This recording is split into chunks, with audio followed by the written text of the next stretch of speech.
Une fille a grandi aux côtés d'un gorille dans une réserve de conservation. Ils sont devenus de très bons amis pendant leur enfance.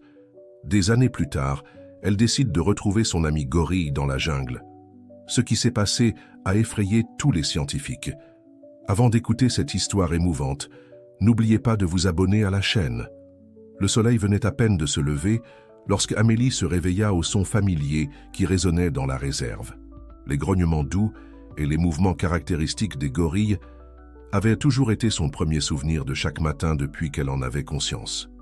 À 12 ans, sa routine était différente de celle de n'importe quel autre enfant de son âge. Alors que ses camarades de classe se préparaient pour des cours de ballet ou de natation, elle se préparait pour une nouvelle journée spéciale aux côtés de ses meilleurs amis, Léon et Lune, deux jeunes gorilles arrivés au sanctuaire alors qu'ils n'étaient encore que des bébés. Le sanctuaire de préservation du Val-Vert, dirigé par son père, le docteur Pierre Dubois, était son terrain de jeu particulier. Un endroit où les frontières entre le monde humain et animal se dissolvaient dans une harmonie unique. Ce matin-là, en 2010, Amélie sentait quelque chose de différent dans l'air. Son père était plus silencieux que d'habitude pendant le petit déjeuner, et les employés de la réserve échangeaient des regards significatifs quand ils pensaient qu'elle ne les observait pas. « Amélie, nous devons parler », dit docteur Dubois, sa voix douce portant un ton qu'elle n'avait jamais entendu auparavant. Léon et Lune ont terminé leur processus de réhabilitation. Il est temps. Avant qu'il ne puisse finir sa phrase, Amélie sentit son monde s'effondrer. Elle savait ce que signifiait terminer le processus de réhabilitation. C'était l'objectif final de tout le travail de son père, rendre les animaux à la nature. C'était ce qui rendait son travail si important et respecté dans la communauté scientifique. Mais pour Amélie, à ce moment-là, cela semblait être la pire nouvelle qu'elle puisse recevoir. « Mais papa, ils sont ma famille, ils ne peuvent pas partir », protesta-t-elle, ses mots étouffés par l'émotion qui commençait à la submerger. Docteur Dubois s'agenouilla pour être à hauteur des yeux de sa fille. « Mon amour, tu as toujours su que ce jour arriverait.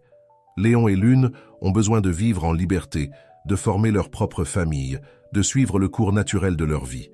C'est pour cela que nous travaillons si dur. » Amélie passa le reste de cette matinée dans l'enclos des gorilles, observant chaque mouvement de ses amis avec encore plus d'attention que d'habitude. Léon, avec son pelage noir brillant et ses yeux profonds, jouait tranquillement avec un ballon, son jouet préféré. Lune, toujours plus aventureuse, se balançait sur les cordes installées dans l'enclos, s'arrêtant occasionnellement pour partager un fruit avec Amélie. La jeune fille se remémora tous les moments spéciaux qu'ils avaient vécus ensemble. Les après-midi de jeu, les séances de toilettage où elle cherchait doucement de petites brindilles dans le pelage de ses amis, les fois où ils partagèrent des fruits et les moments où ils restaient simplement ensemble, dans un silence confortable que seuls de vrais amis peuvent partager. Docteur Dubois observait de loin, le cœur partagé entre la fierté du succès du programme de réhabilitation et la douleur de voir sa fille affronter sa première grande perte. Il savait que cette expérience marquerait Amélie profondément, mais il était également certain qu'elle en sortirait plus forte. Dans les jours qui suivirent, l'équipe du sanctuaire commença les préparatifs pour la libération. Amélie participa à chaque étape, déterminée à rendre la transition la plus douce possible pour ses amis. Elle aida à préparer les caisses de transport, les décorant de feuilles et de branches familières pour que Léon et Lune se sentent en sécurité pendant le voyage vers leur nouveau foyer dans la forêt. La veille du départ arriva plus vite qu'Amélie ne l'aurait souhaité. Assise entre Léon et Lune dans l'enclos, elle essayait de mémoriser chaque détail. La façon dont Léon inclinait la tête quand il était curieux, le son particulier que faisait Lune quand elle était contente, la chaleur réconfortante d'être près d'eux. « Je promets qu'un jour je vous retrouverai », chuchota Amélie, alors qu'elle partageait son dernier repas avec ses amis. C'était une promesse qu'elle faisait non seulement à eux, mais surtout à elle-même. Une promesse qui résonnerait dans les années à venir, façonnant ses choix et son avenir d'une manière qu'elle ne pouvait pas encore imaginer. Le matin du départ, le sanctuaire du Val-Vert était plongé dans une atmosphère solennelle. Les premiers rayons du soleil peignaient le ciel de teintes roses et orangées, comme si la nature elle-même voulait offrir un spectacle spécial pour marquer ce moment. Amélie, toujours vêtue de son pyjama favori orné d'animaux, restait assise sur le banc en bois face à l'enclos, observant ses amis pour la dernière fois. Léon et Lune semblaient sentir l'importance de cette journée, Ils étaient plus calmes que d'habitude, se déplaçant avec une sérénité atypique. De temps en temps, l'un d'eux s'approchait de la grille où se trouvait Amélie, tendant doucement la main dans sa direction, comme s'il voulait la consoler. « Il est temps, ma chérie », annonça Dr Dubois, arrivant avec l'équipe de vétérinaires et de soigneurs. Amélie remarqua que même son père, toujours si professionnel et maître de lui-même, avait les yeux humides.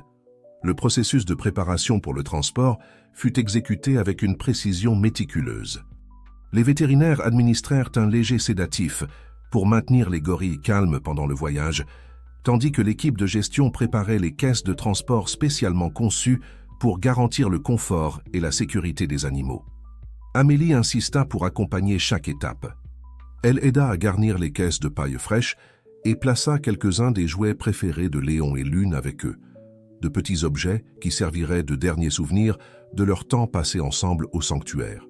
Ils vont dans une zone protégée de la réserve naturelle du Mont Vert, expliqua Dr Dubois, en enlaçant sa fille par les épaules. C'est un endroit où il existe déjà une communauté établie de gorilles. Ils auront toute la liberté pour vivre comme ils le doivent, se faire de nouveaux amis, peut-être même former leur propre famille. Amélie absorba chaque mot, imaginant ses amis dans leur nouveau foyer. Une partie d'elle voulait être égoïste et demander qu'ils restent, mais une voix intérieure, plus mature que ses 12 ans ne le suggérait, lui disait que c'était la bonne chose à faire. Lorsque le camion spécialement équipé arriva, Amélie sentit son cœur se serrer. Les caisses de transport furent soigneusement chargées et elle ne put retenir ses larmes en voyant ses amis être emmenés. Léon garda les yeux fixés sur elle jusqu'au dernier moment, son regard profond et doux en disant plus que des mots ne pourraient l'exprimer. « Papa » appela Amélie, sa voix tremblant légèrement. « Je peux venir jusqu'à la réserve ?» Dr Dubois considéra la demande un moment avant d'acquiescer. « Je pense que cela peut t'aider à avoir une conclusion appropriée, ma fille. Mais souviens-toi, nous ne pourrons pas nous approcher beaucoup une fois arrivés là-bas. Ils doivent commencer leur nouvelle vie. » Le voyage jusqu'à la réserve naturelle du Mont Vert prit presque 3 heures. Amélie passa tout le trajet assise à côté de son père, dans la cabine du camion, jetant occasionnellement un coup d'œil par la fenêtre qui donnait accès à la zone de chargement pour vérifier ses amis. Léon et Lune voyageaient tranquillement, bercés par le doux mouvement du véhicule. Lorsqu'ils arrivèrent enfin au point de libération, Amélie fut émerveillée par l'immensité de la forêt qui s'étendait devant eux. C'était un endroit différent de tout ce qu'elle avait déjà vu. Un paysage intact, sauvage et majestueux. L'air était plus frais, chargé de l'odeur de terre humide et de végétation luxuriante. L'équipe travailla efficacement pour positionner les caisses de transport. Amélie observa d'une distance sûre, son cœur battant la chamade tandis que les portes étaient ouvertes.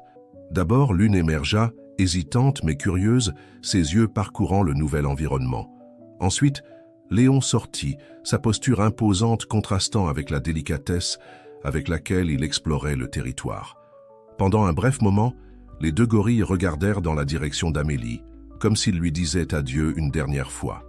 Puis, progressivement, ils commencèrent à s'aventurer dans la forêt, leurs mouvements devenant de plus en plus confiants à mesure qu'ils découvraient leur nouveau foyer. « Ils vont bien aller », chuchota Dr Dubois, tenant la main de sa fille. Amélie serra la main de son père en réponse, ses larmes maintenant mêlées à un timide sourire. « Je sais, papa, et un jour je reviendrai les voir. » C'est une promesse. 12 ans s'étaient écoulés depuis cet adieu émouvant dans la réserve naturelle du Mont Vert. Amélie, maintenant une jeune biologiste de 24 ans, était assise dans son bureau à l'Université de Paris où elle finalisait sa thèse de doctorat sur le comportement social des primates. Les murs autour d'elle étaient décorés de photographies de divers projets de conservation auxquels elle avait participé. Mais son regard s'arrêtait toujours sur une image spéciale. Elle, à 12 ans, entre Léon et Lune. Son téléphone sonna, interrompant ses pensées. C'était son père, Dr Dubois, maintenant directeur d'un programme international de conservation des primates. « Amélie, tu ne vas pas le croire. » La voix de son père transparaissait l'excitation. « Nous avons obtenu l'autorisation de réaliser un documentaire sur les groupes de gorilles du Mont Vert. Et le plus impressionnant, grâce à des marqueurs génétiques et à la surveillance par satellite, nous avons identifié que Léon et Lune ont non seulement survécu mais prospéré. Léon dirige l'un des plus grands groupes de la région. » Le cœur d'Amélie s'emballa. Pendant toutes ces années, elle n'avait reçu que des informations éparses sur ses anciens amis. Des rapports techniques et des données de surveillance confirmaient leur présence dans la réserve, mais rien de plus. La possibilité de les revoir fit résonner son ancienne promesse dans son esprit. « Papa, je dois faire partie de cette expédition », déclara Amélie, sa voix ferme et déterminée. « Ma recherche sur la reconnaissance faciale chez les primates et la mémoire à long terme serait parfaitement applicable dans ce cas. » De plus, elle hésita un moment. « Tu sais à quel point cela compte pour moi. » Docteur Dubois rit à l'autre bout du fil. « En fait, ma fille, j'ai déjà inscrit ton nom comme chercheuse principale du projet. L'équipe de documentaristes de National Geographic a adoré ton histoire personnelle avec les gorilles. Ils pensent que cela peut ajouter une dimension unique au documentaire. » Dans les semaines qui suivirent, Amélie se plongea dans les préparatifs de l'expédition. Elle étudia des cartes détaillées de la réserve, se mit à jour sur les dernières données comportementales des groupes de gorilles de la région et travailla avec l'équipe de production pour planifier la meilleure façon de documenter les retrouvailles possibles. Pendant ses heures libres, elle revisitait les journaux qu'elle avait tenus pendant son enfance au sanctuaire. Chaque page était remplie d'observations détaillées sur Léon et Lune, leurs habitudes, leurs préférences, leur personnalité unique. Amélie souriait en lisant ses notes d'enfant, réalisant à quel point ces expériences avaient façonné sa carrière et sa vie. « Est-ce qu'ils vont me reconnaître ?» se demandait-elle constamment. Ses recherches indiquaient que les gorilles possédaient une excellente mémoire et une capacité de reconnaissance faciale, mais 12 ans, c'était long. Pourtant, quelque chose dans son cœur lui disait que le lien qu'ils partageaient était trop spécial pour être oublié. La veille de son départ pour le Mont-Vert, Amélie fit une dernière visite au sanctuaire du Val-Vert, maintenant géré par une nouvelle génération de conservationnistes. L'endroit avait beaucoup changé, mais l'essence restait la même. Elle s'arrêta devant l'ancien enclos de Léon et Lune, maintenant occupé par d'autres gorilles sauvés. « Demain, nous commençons notre nouvelle aventure », murmura-t-elle pour elle-même, touchant doucement la grille de l'enclos. Le soleil se couchait à l'horizon, peignant le ciel des mêmes couleurs que ce jour d'adieu, comme si la nature fermait un cycle. Dans son appartement, plus tard cette nuit-là, Amélie organisait son équipement de terrain. Des jumelles de dernière génération, des caméras avec des capteurs de mouvement, des ordinateurs portables résistants à l'eau et un petit nouveau journal, une continuation de ceux qu'elle avait écrits dans son enfance. Parmi ses effets personnels, elle mit de côté quelque chose de spécial, une petite balle rouge, identique à celle qui était la préférée de Léon. Couchée dans son lit, Amélie avait du mal à dormir, son esprit rempli de souvenirs et d'attentes. À travers sa fenêtre, elle pouvait voir les étoiles briller intensément, comme de petits phares guidant son chemin de retour vers ses amis. Le lendemain apporterait non seulement la possibilité de retrouvailles extraordinaires, mais aussi la chance de montrer au monde le pouvoir durable des liens entre différentes espèces. L'hélicoptère survolait l'immensité verte de la réserve naturelle du Mont-Vert, et Amélie sentait son cœur s'accélérer à chaque kilomètre parcouru. L'équipe de documentaristes de National Geographic enregistrait chacune de ses expressions tandis qu'elle observait le paysage familier à travers la fenêtre. 12 ans s'étaient écoulés, mais les montagnes couvertes de forêts atlantiques restaient majestueuses comme dans ses souvenirs. « Nous arrivons au camp de base », annonça le pilote, commençant la procédure d'atterrissage dans une petite clairière préparée spécialement pour l'expédition. Le camp était une structure modeste mais fonctionnelle, avec des tentes équipées de technologies de pointe pour la surveillance de la vie sauvage. Une équipe de chercheurs locaux les attendait déjà.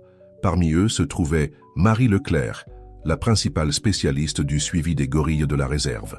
« Bienvenue de retour, Amélie », salua Marie avec un sourire chaleureux.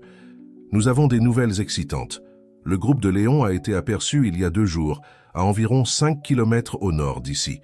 Quant à Lune, elle dirige un groupe plus petit à l'est. » Amélie absorba chaque information tout en déchargeant son équipement. L'idée que ses amis aient non seulement survécu, mais soient devenus les leaders de leur propre groupe, remplissait son cœur de fierté et d'émotion. Lors du briefing initial, l'équipe établit la stratégie pour les prochains jours. « Nous devons nous approcher avec une extrême prudence », expliqua Marie. « Bien que Léon et Lune aient un historique de contact humain, ils dirigent maintenant des groupes sauvages. La dynamique est complètement différente. » Cette première nuit au camp, Amélie eut du mal à dormir. Le son de la forêt était une symphonie familière, le chant des oiseaux nocturnes, le bruissement des feuilles dans le vent, les appels occasionnels et lointains des primates. Dans son sac de couchage, elle relisait ses anciennes notes à la lumière d'une lampe de poche, se remémorant les signes et les vocalisations qu'elle utilisait pour communiquer avec Léon et Lune. L'aube apporta avec elle la première expédition de recherche. Amélie, Marie et une petite équipe de tournage partirent dans la direction du dernier endroit où le groupe de Léon avait été aperçu. La caméra principale se concentrait sur Amélie, qui racontait ses souvenirs tout en marchant sur le sentier escarpé. « Léon a toujours été le plus protecteur », expliquait-elle à la caméra, sa voix douce pour ne pas perturber la vie sauvage autour. Même quand il était jeune, il montrait des caractéristiques de leader. Ça ne me surprend pas qu'il soit devenu le chef de son groupe. Après 3 heures de marche, Marie fit signe à tout le monde de s'arrêter. « Regardez », chuchota-t-elle, pointant vers des feuilles écrasées et des branches cassées. Ce sont des signes frais. Le groupe est passé par ici il y a peu de temps. Amélie examina les preuves avec des yeux experts.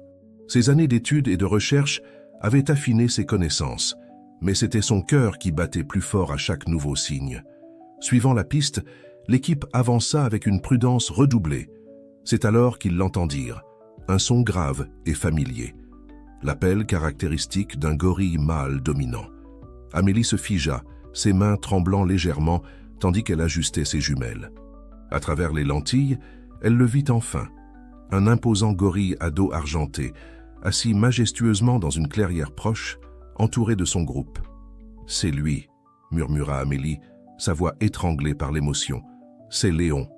Le gorille était beaucoup plus grand que dans ses souvenirs.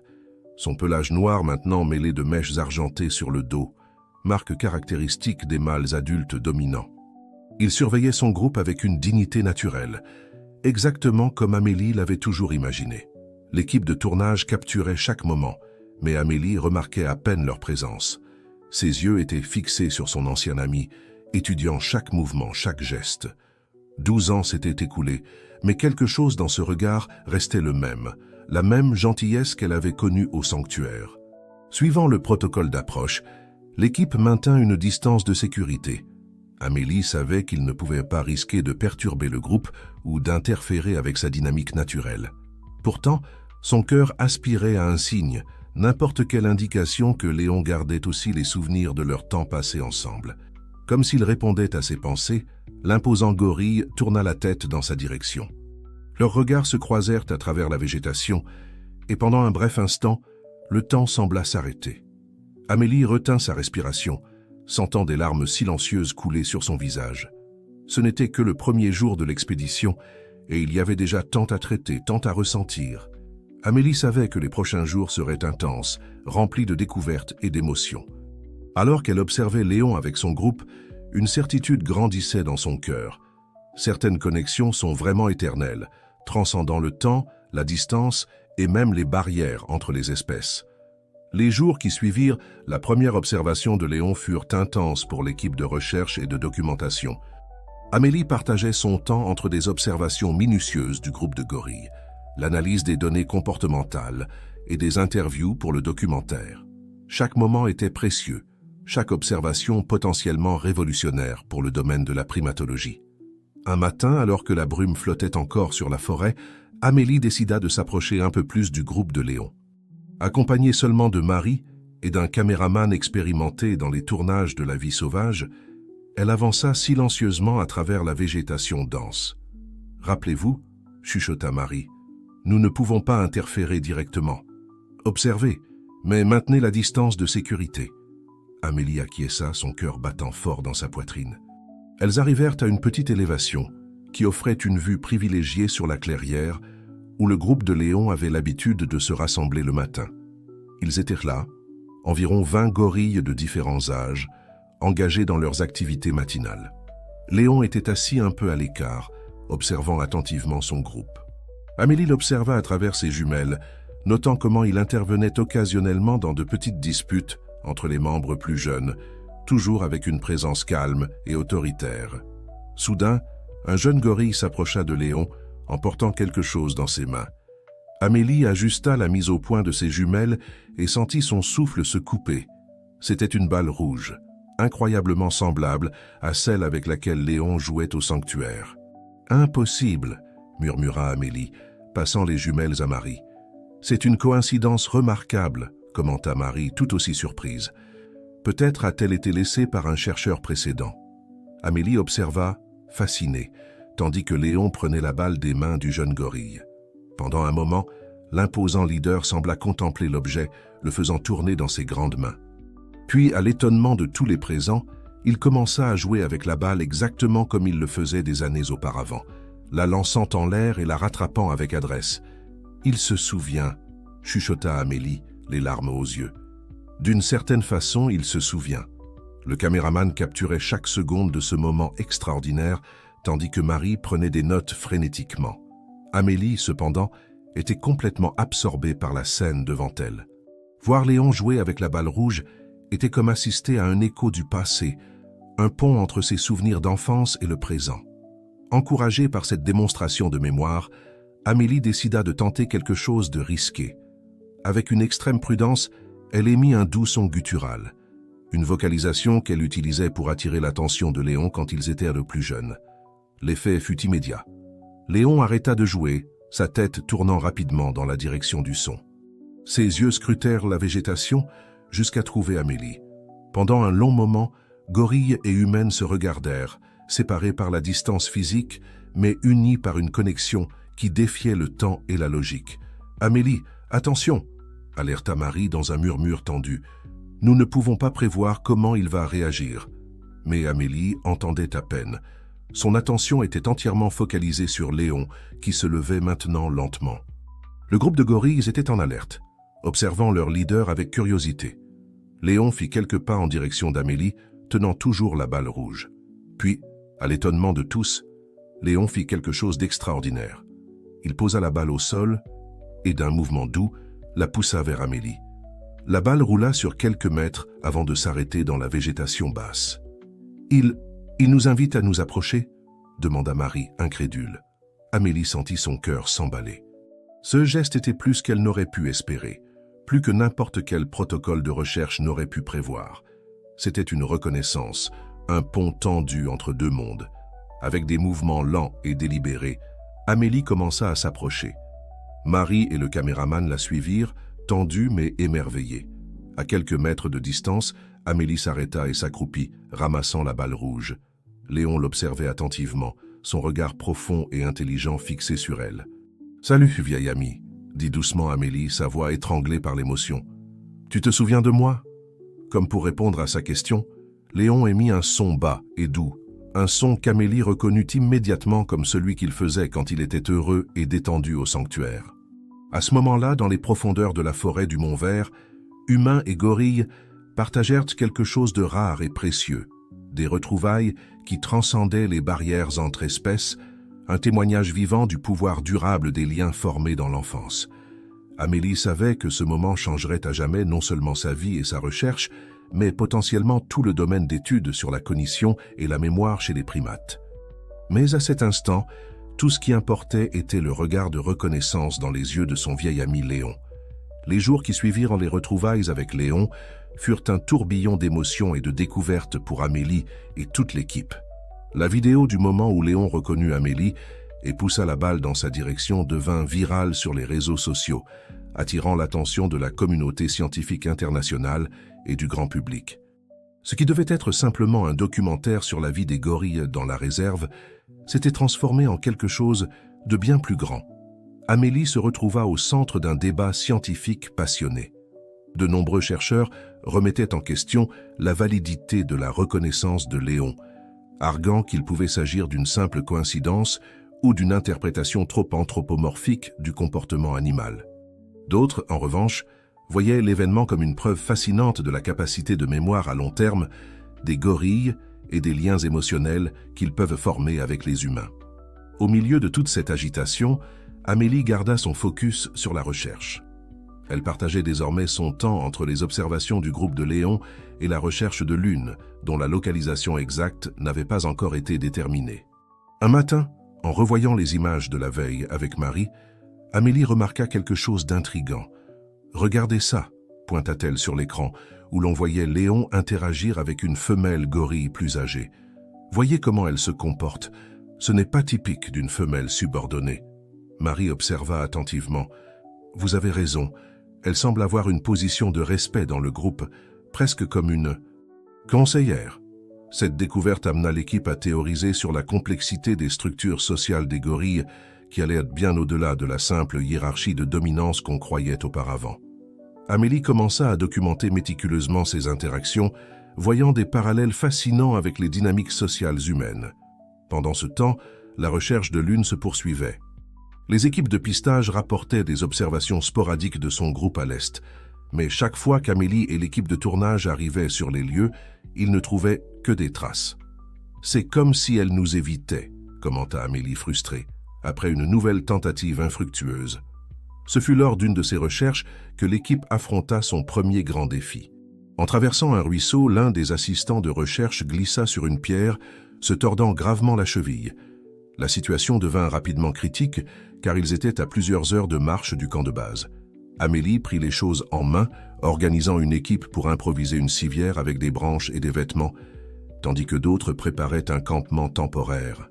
La nuit tomba, et ils se retrouvèrent forcés de passer la nuit dans la forêt, beaucoup plus près des territoires des gorilles que prévu.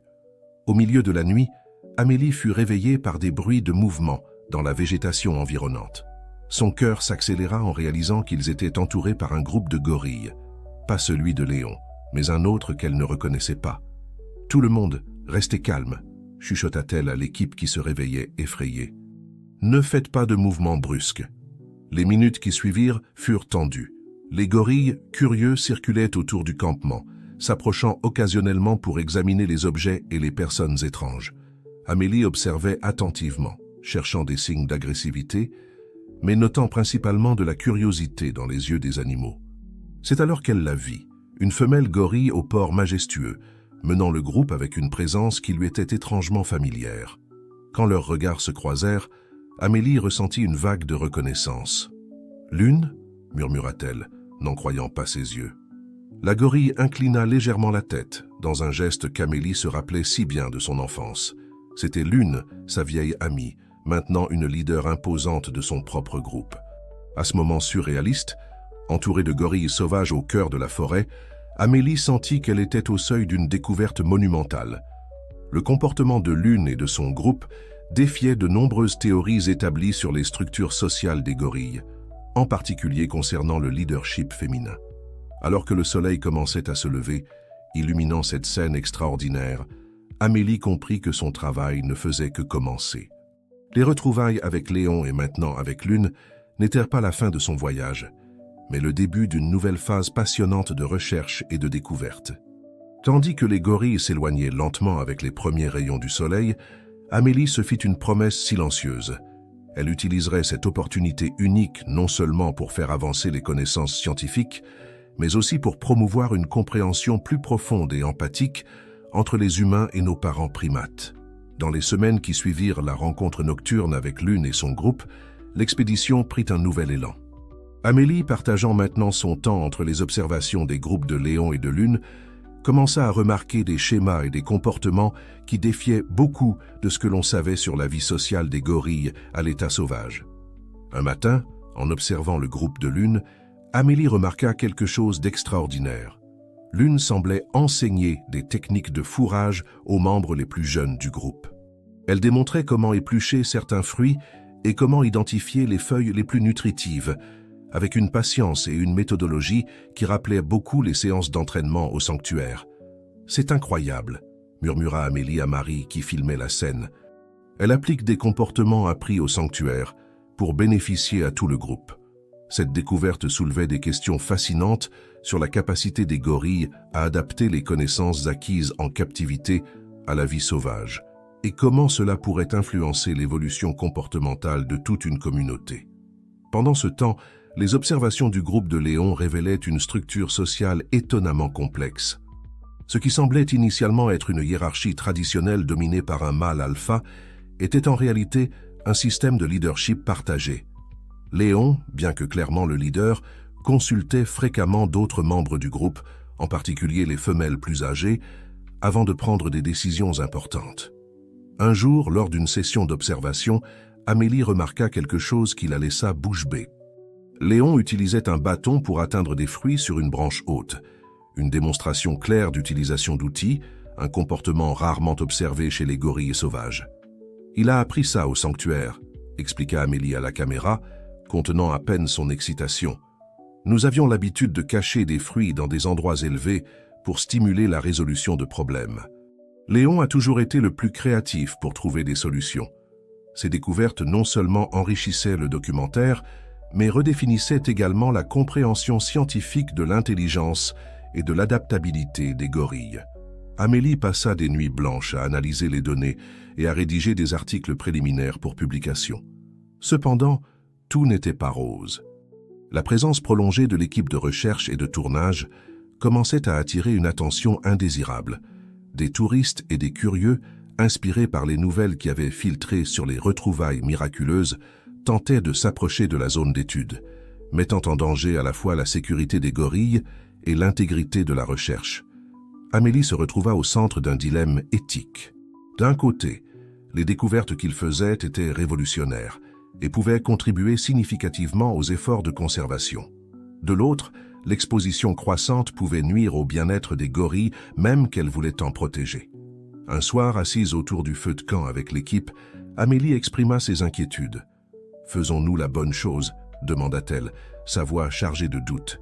« Et si notre présence altérait trop leur comportement naturel ?» Ce fut Marie qui offrit une perspective réconfortante. « Amélie, ce que nous sommes en train de témoigner ici est unique.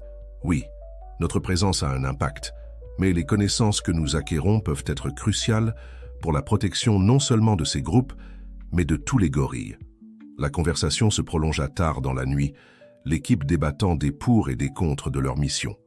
À la fin, ils parvinrent à un consensus. Ils continuèrent le travail, mais avec des protocoles encore plus rigoureux pour minimiser leur interférence. Le lendemain matin, Amélie se réveilla avec une nouvelle détermination. Elle réunit l'équipe et établit de nouvelles directives. Ils réduiraient le temps d'observation directe, augmenteraient l'utilisation de caméras à distance et mettraient en place un système de rotation pour que les gorilles aient plus de jours de congé sans présence humaine. Tout en mettant en œuvre ces changements, Amélie ne pouvait s'empêcher de réfléchir à la façon dont son voyage avait évolué. Ce qui avait commencé comme une quête personnelle pour retrouver de vieux amis s'était transformé en une mission beaucoup plus grande, une opportunité de changer fondamentalement la façon dont nous comprenons et nous relationnons avec nos parents primates. Alors que le soleil se couchait sur la forêt du Mont Vert, Amélie regardait vers les montagnes lointaines où elle savait que Léon, Lune et leur groupe se trouvaient. Elle ressentit un mélange de gratitude, de responsabilité et d'espoir. Le vrai travail, réalisa-t-elle, ne faisait que commencer. 6 mois s'étaient écoulés depuis le début de l'expédition au Mont Vert. Le camp de base, autrefois un arrangement temporaire de tentes et d'équipements, s'était transformé en une station de recherche modeste, mais bien équipée. Amélie, assise à son bureau improvisé, revoyait les notes finales pour le rapport de l'expédition, tandis que le doux bruit de la forêt entrait par la fenêtre ouverte. Le documentaire était en phase finale de montage, promettant d'être l'un des plus percutants jamais produits sur la vie des gorilles. Mais pour Amélie, le véritable trésor était les données scientifiques collectées, qui étaient sur le point de révolutionner le domaine de la primatologie. « Amélie, il faut que vous voyiez ça !» appela Marie, entrant précipitamment dans la cabane avec une tablette dans les mains. Sur l'écran, des images d'une caméra à distance montraient quelque chose d'extraordinaire. Léon et Lune, leaders de groupes distincts, se rencontrant dans une clairière neutre. Leur comportement n'était pas celui de la rivalité ou de l'agression, comme on aurait pu s'y attendre entre des groupes différents, mais plutôt de reconnaissance et même de coopération. « Ils sont en train d'échanger des connaissances ?» demanda Amélie, observant émerveillée tandis que Léon démontrait au groupe de Lune la technique d'utilisation de bâtons comme outil. « On dirait bien, » répondit Marie, tout aussi fascinée. « C'est comme s'ils partagèrent les compétences qu'ils ont apprises séparément. » Cette découverte fut le point culminant de mois d'observations surprenantes. Les données collectées montraient que les groupes dirigés par Léon et Lune présentaient des niveaux de coopération, d'utilisation d'outils et de structures sociales complexes, bien au-delà de ce qui avait été documenté chez les gorilles sauvages. L'hypothèse d'Amélie était audacieuse. Les expériences de Léon et Lune au sanctuaire, combinées à leur capacité naturelle, avaient catalysé une évolution comportementale accélérée dans leur groupe. Cette théorie avait des implications profondes non seulement pour la compréhension de l'intelligence des gorilles, mais aussi pour les stratégies de conservation et de réintroduction des primates. À mesure que l'expédition touchait à sa fin, Amélie faisait face à des décisions difficiles. Des propositions d'universités et d'institutions de recherche arrivaient quotidiennement, offrant des ressources pour continuer et élargir l'étude. L'intérêt du public pour le documentaire était immense, avec des préventes records pour les chaînes de télévision et les plateformes de streaming. Un après-midi tranquille, Amélie décida de faire une dernière visite en solo au groupe de gorilles. Avec une autorisation spéciale et en suivant tous les protocoles de sécurité, elle s'aventura seule dans la forêt. D'abord, elle trouva le groupe de Léon. Elle observa de loin tandis que l'imposant gorille menait sa troupe dans une session de fourrage, sa posture confiante lui rappelant le jeune curieux qu'elle avait connu des années auparavant. Plus tard, elle aperçut le groupe de Lune. La leader gorille était assise calmement, entourée de jeunes qui semblaient absorber chacun de ses mouvements. Pendant un moment, les regards d'Amélie et de Lune se croisèrent, et Amélie ressentit une connexion qui transcendait les espèces et le temps. De retour au camp, Amélie prit sa décision finale. Elle réunit toute l'équipe et annonça son plan.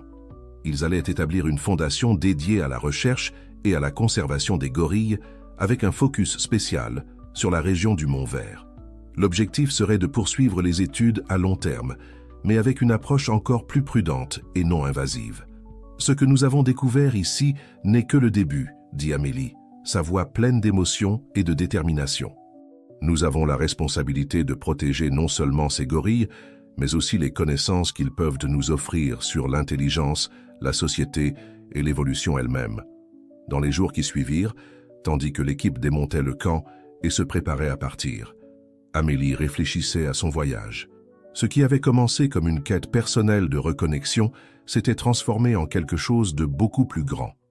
Elle n'avait pas seulement retrouvé ses vieux amis, mais aussi découvert un nouveau but. Le matin du départ, Amélie fit une dernière promenade jusqu'à un point élevé d'où elle pouvait voir une grande partie de la réserve. Le soleil se levait au-dessus de la cime des arbres et au loin, elle pouvait entendre les appels distants des gorilles. « Au revoir, mes amis », murmura-t-elle à la forêt.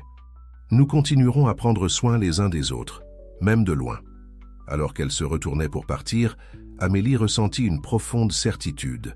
Le véritable héritage de son aventure n'était pas seulement les découvertes scientifiques ou le documentaire acclamé. C'était le pont qu'ils avaient construit entre deux mondes, un témoignage de la puissance durable de la connexion, de l'empathie et du respect mutuel entre toutes les formes de vie. 5 ans s'étaient écoulés depuis l'expédition qui avait tout changé. La Fondation Amélie Dubois pour la recherche et la conservation des primates, établie peu après le retour de l'équipe du Mont Vert, était devenue une référence mondiale en études primatologiques et en conservation.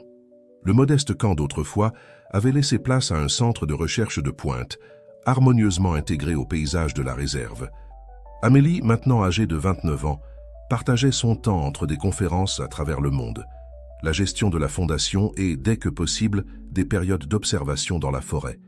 Son travail avait inspiré une nouvelle génération de scientifiques et de conservationnistes, et les découvertes faites au Mont Vert continuaient de résonner dans la communauté scientifique. Par un après-midi ensoleillé d'automne, Amélie marchait sur le sentier menant au centre de recherche, accompagnée d'un groupe d'étudiants en doctorat venus de diverses parties du monde. Le bourdonnement animé des jeunes chercheurs contrastait avec le silence respectueux qu'ils adoptaient, en pénétrant plus profondément dans la forêt. « Rappelez-vous », instruisit Amélie, sa voix douce mais ferme, « nous sommes ici en tant qu'observateurs et apprenants. La forêt et ses habitants ont beaucoup à nous apprendre, si nous sommes disposés à écouter. » Le groupe arriva à l'un des postes d'observation, une structure camouflée qui permettait de visualiser une vaste zone sans perturber les animaux. Amélie ajusta ses jumelles et sourit en reconnaissant des figures familières. « Là », pointa-t-elle pour les étudiants, « c'est le groupe de Lune. » Les jeunes chercheurs observèrent émerveillés. Le groupe de Lune s'était considérablement agrandi ces dernières années, et sa structure sociale continuait de défier les attentes. De jeunes gorilles pratiquaient des techniques d'utilisation d'outils sous la supervision patiente des plus âgés, tandis que d'autres membres du groupe s'engageaient dans des comportements qui ressemblaient étonnamment à de l'enseignement actif.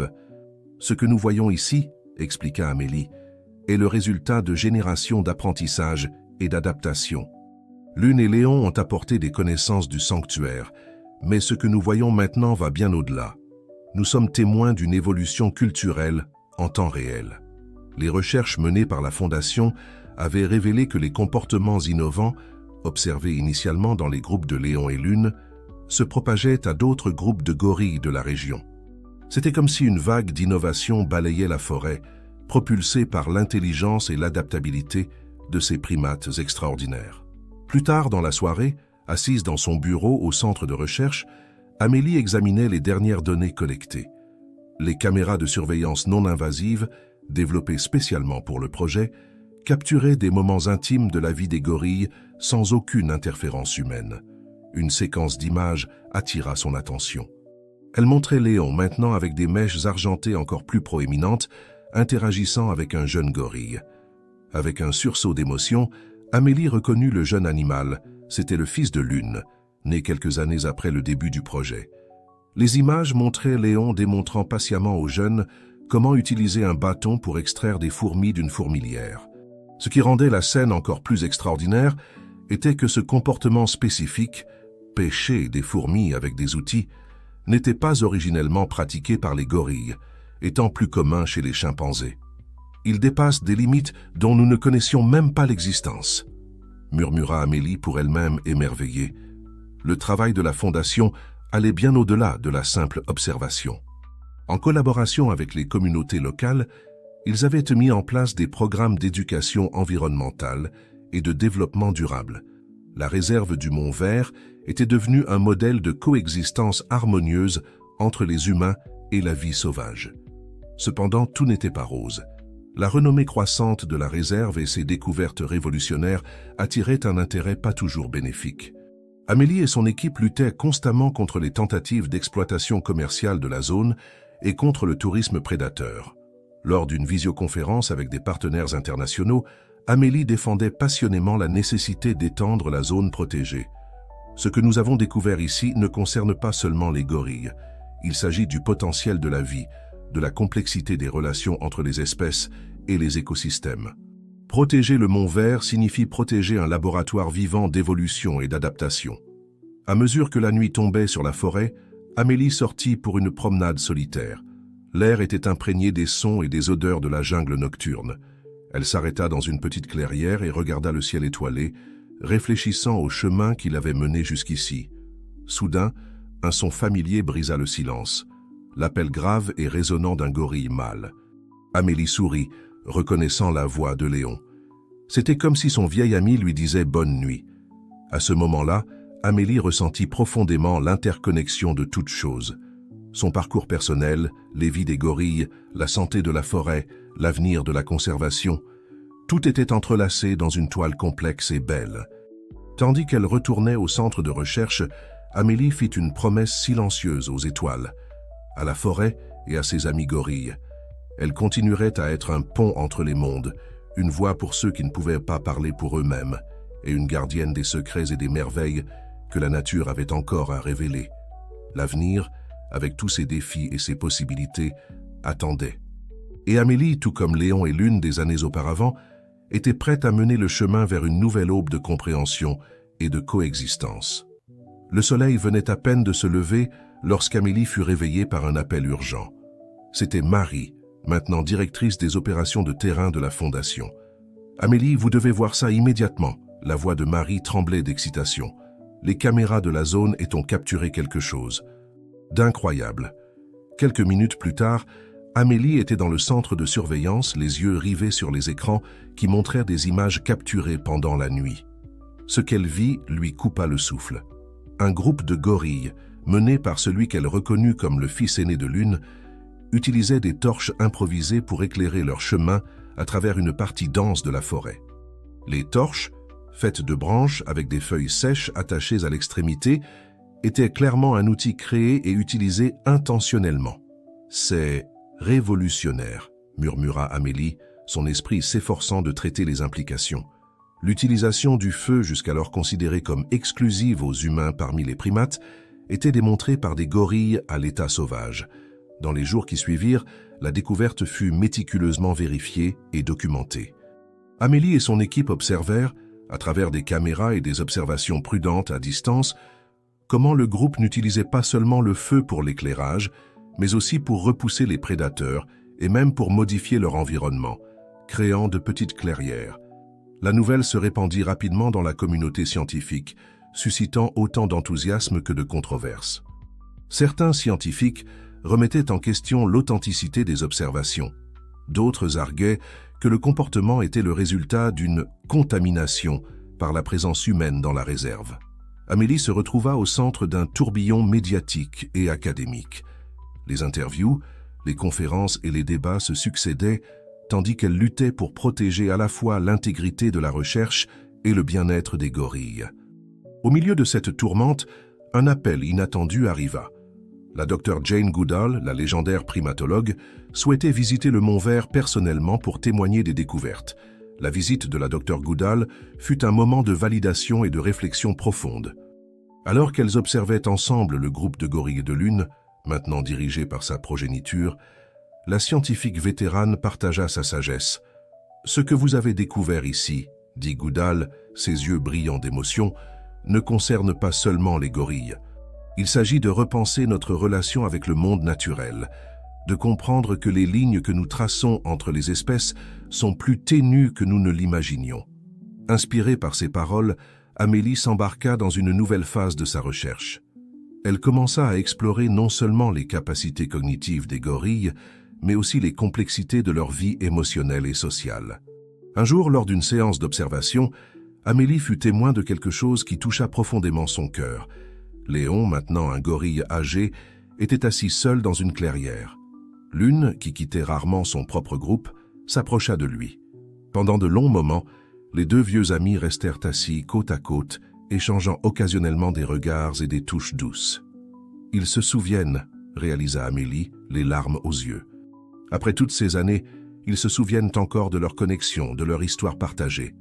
Ce moment de connexion entre Léon et Lune symbolisait tout ce pourquoi Amélie avait travaillé. C'était une preuve vivante de la profondeur émotionnelle et de la complexité sociale des gorilles. Un témoignage de la continuité des liens formés il y a longtemps. Motivée par cette observation, Amélie lança un nouveau projet ambitieux. Une étude à long terme sur les relations sociales et émotionnelles entre les groupes de gorilles. Elle voulait comprendre comment les cultures distinctes qui s'étaient développées dans les groupes de Léon et Lune interagissaient et évoluaient au fil du temps. Le projet attira des collaborateurs de diverses disciplines, non seulement des primatologues et des biologistes, mais aussi des psychologues, des anthropologues et même des philosophes. Le Mont Vert se transforma en un centre d'études interdisciplinaires, explorant les frontières de ce que signifie être humain et redéfinissant notre compréhension de l'intelligence animale. Au fil des années, Amélie voyait son travail non seulement comme une recherche scientifique, mais comme une mission de construction de ponts entre les espèces, entre les disciplines académiques, entre le monde naturel et le monde humain. Un soir, assise sur sa véranda en observant le coucher du soleil sur la forêt, Amélie réfléchit à son parcours. De la petite fille qui avait grandi parmi les gorilles à la scientifique qui redéfinissait notre compréhension de ces magnifiques primates, chaque étape avait été guidée par l'amour, la curiosité et un profond respect pour la vie sous toutes ses formes. Le son lointain des gorilles appelant dans la forêt parvint à ses oreilles, un rappel constant du monde extraordinaire qui existait au-delà des limites de la compréhension humaine. Amélie sourit, sachant qu'il y avait encore beaucoup à apprendre, beaucoup à découvrir. Alors que les premières étoiles apparaissaient dans le ciel, Amélie fit une promesse silencieuse à la forêt et à ses habitants. Elle continuerait à être une voix pour eux, un pont entre les mondes, une gardienne de leurs secrets et de leurs merveilles. L'avenir était plein de possibilités, et elle avait hâte de voir ce que le prochain chapitre apporterait.